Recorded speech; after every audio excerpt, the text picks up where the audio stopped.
Good morning, children. Open your book on page number 71. Today we will continue the same chapter, that is challenging the caste system. Our today's topic is Madras Presidency Association. In 1917, the Madras Presidency Association was formed, which also demanded separate representation in legislatures, but was pro-nationalist. तो 1917 में Madras presidency association form हुआ, जिनकी demand थी separate representation in legislature but was pro nationalist. Next one is self respect movement. In the mid 1920s, Periyar E.W.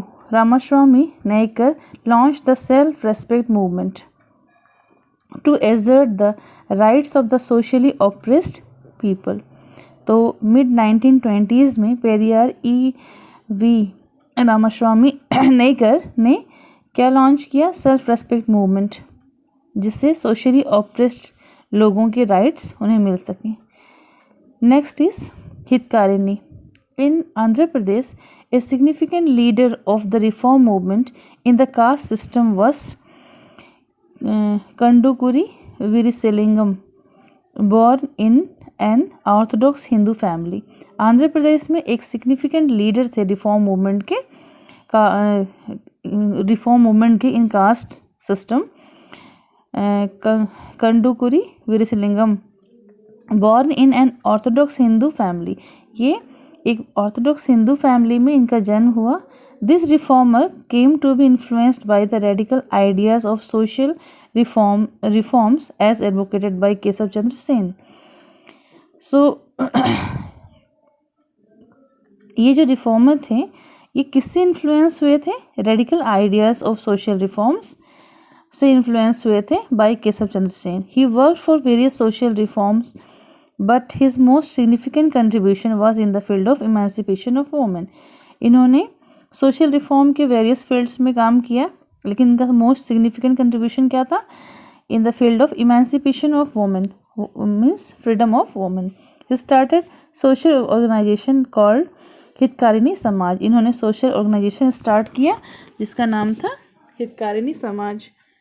Next is Shri Narayan धर्म परिपालना योगम. सो Ijhavas, a strong community in Kerala, was considered untouchables by the upper caste. Ijhavas क्या थे?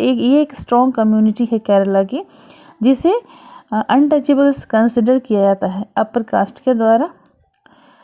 They organized themselves under the leadership of Sri Narayan Guru, who founded Sri Narayana Dharma Paripalana Yogam in 1903.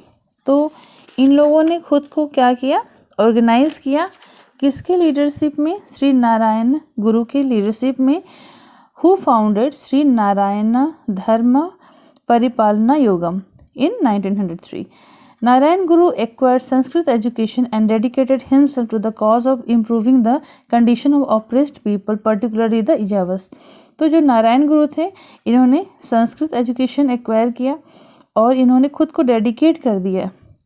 किसके लिए? For improving the condition of the oppressed people. Oppressed लोगों, जो पिछड़े वर्ग के लोग थे, स्पेशली इजावस, इनकी कंडीशन को इम्प्रूव करने में इन्होंने खुद को समर्पित कर दिया. He asked his followers not only to break forcefully all social taboos imposed by the brahmins but also enter temples without fear. इन्होंने अपने फॉलोअर्स से कहा, आपको फोर्सफुली जितने भी सोशल टैबूज जो कि ब्राह्मण्स के द्वारा इम्पोज किए गए हैं, प्रोहिबिशंस, उन्हें ब्रेक ही नहीं करना है, बल्कि टेम्पल्स में भी बिना किसी डर के जाना है. He started establishing temples without images of God. इन्होंने वो टेम्पल्स एस्टैब्लिश किए जिसमें गॉड की इमेजेस नहीं थी. He built first temple by installing a stone from a nearby stream. इन्होंने पहला जो टेम्पल बनाया था, उसमें इन्होंने एक बगल के स्ट्रीम से स्टोन ला के रखा. The stone carried the following words. और उस स्टोन पे क्या लिखा था?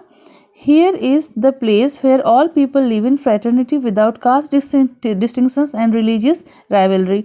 ये वो जगह है जहाँ सारे लोग फ्रेटर्निटी से रहते हैं बिना किसी कास्ट डिस्टिंक्शन के या रिलीजियस राइवलरी के। He firmly believed in one caste, one religion and one god. ये एक कास्ट, एक रिलीजन और एक भगवान में विश्वास करते थे। Reform movement in Maharashtra.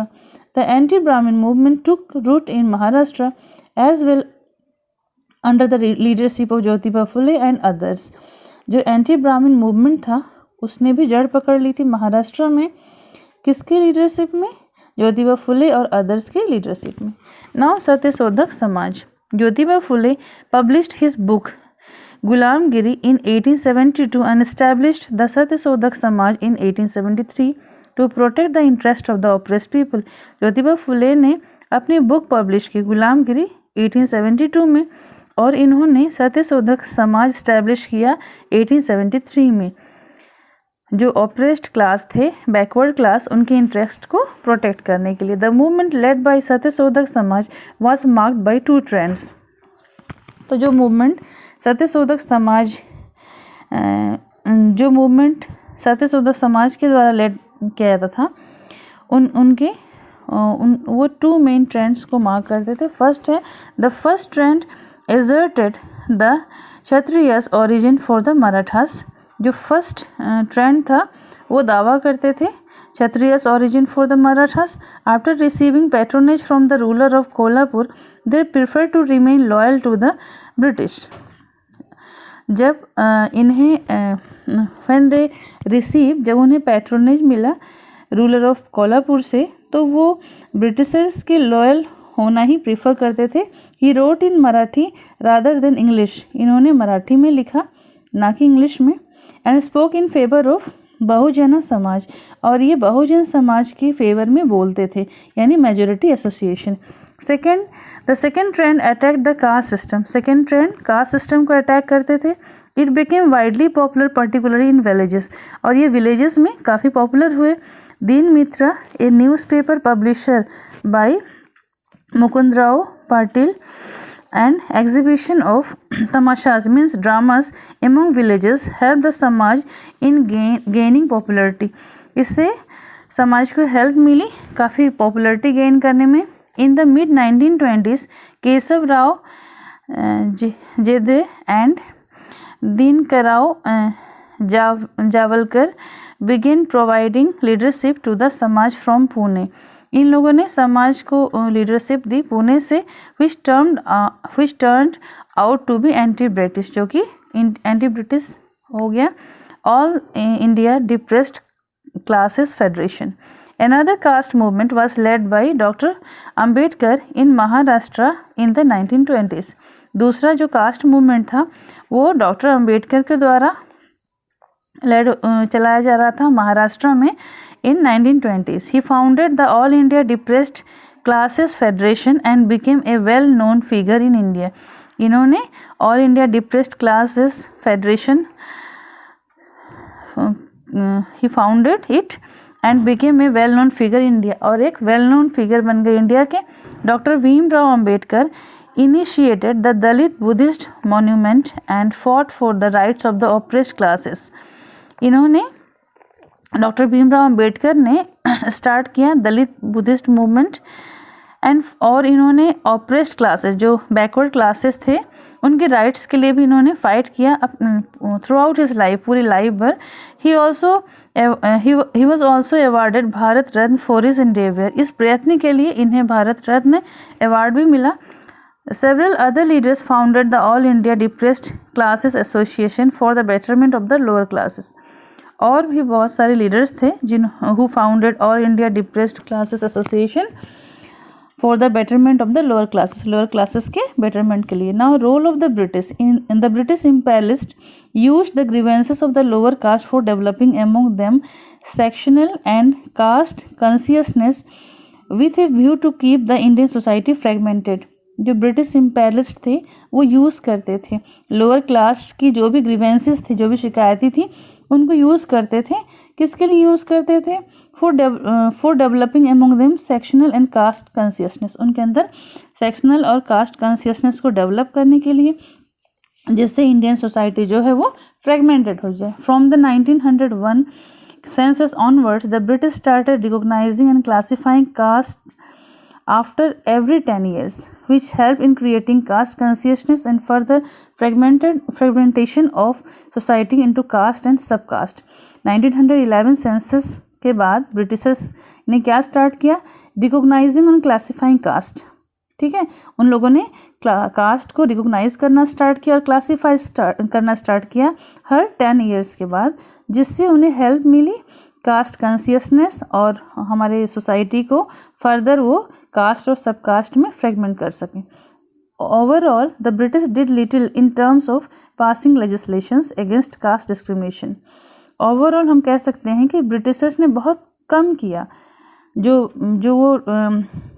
जो लेजिस्लेशंस पास करते थे, रूल्स बनाते थे against caste discrimination. Caste discrimination के खिलाफ जो उन्होंने रूल बनाए वो बहुत कम थे, as it serve their own purpose of divide and rule. क्यों? क्योंकि ये उनके खुद के पर्पस को सर्व कर रहे थे, divide and rule. So that's all for today. Thank you.